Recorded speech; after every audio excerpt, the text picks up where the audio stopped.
প্রধান উপদেষ্টার বক্তব্যে বিএনপিতে তীব্র ক্ষোভ, নির্বাচন নিয়ে রাজনৈতিক সংকটের আশঙ্কা।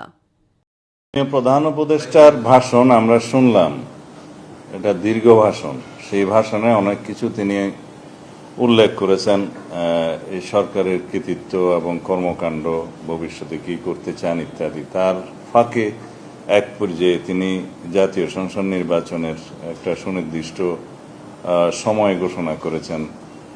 আগামী বছরের এপ্রিলের প্রথমার্ধে যে কোনো দিন জাতীয় সংসদ নির্বাচন অনুষ্ঠিত হতে পারে। এই বিষয়ে আমাদের প্রতিক্রিয়া হচ্ছে যে জাতির প্রত্যাশা পূরণ হয়নি। প্রধান উপদেষ্টা অধ্যাপক মোহাম্মদ ইউনূসের জাতির উদ্দেশ্যে দেওয়া ভাষণ বিএনপিকে ক্ষুব্ধ করেছে এবং পাশাপাশি দলটি মনে করে নির্বাচনকে বিলম্বিত করার সুযোগ তৈরির জন্যই এপ্রিল মাসে নির্বাচনের কথা বলা হয়েছে।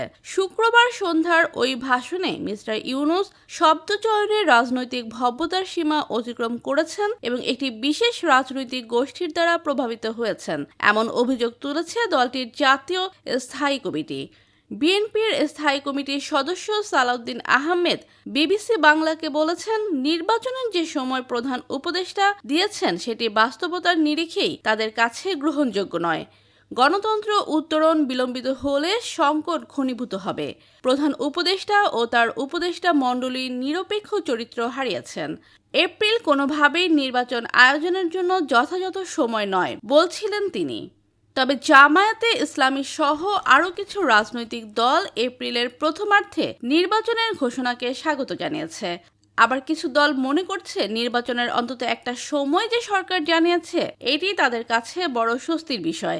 বিশ্লেষকরা কেউ কেউ বলছেন, নির্বাচনের সময়সীমা নিয়ে বিএনপি ও সেনা প্রধানের বক্তব্যের বিপরীতে জামায়াত পরামর্শ গ্রহণ করার মধ্য দিয়ে মিস্টার ইউনূস বোঝাতে চেয়েছেন যে তিনি চাপের মুখে কিছু মেনে নেবেন না।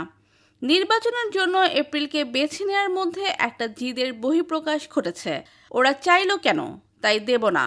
মনে হয় এই ইগো থেকে সংখ্যাগরিষ্ঠ দলগুলোর মতকে উপেক্ষা করা হয়েছে। বিবিসি বাংলাকে বলেছেন ঢাকা বিশ্ববিদ্যালয়ের শিক্ষক মোহাম্মদ সাইফুল আলম চৌধুরী। ঢাকা বিশ্ববিদ্যালয়েরই আরেকজন শিক্ষক মোহাম্মদ মজিবুর রহমান বলছেন, নির্বাচন কেন ডিসেম্বরের মধ্যে করা যাবে না কিংবা এপ্রিলে হলে জাতির কি কি সুবিধা হবে সেটি প্রধান উপদেষ্টা পরিষ্কার করতে ব্যর্থ হয়েছেন।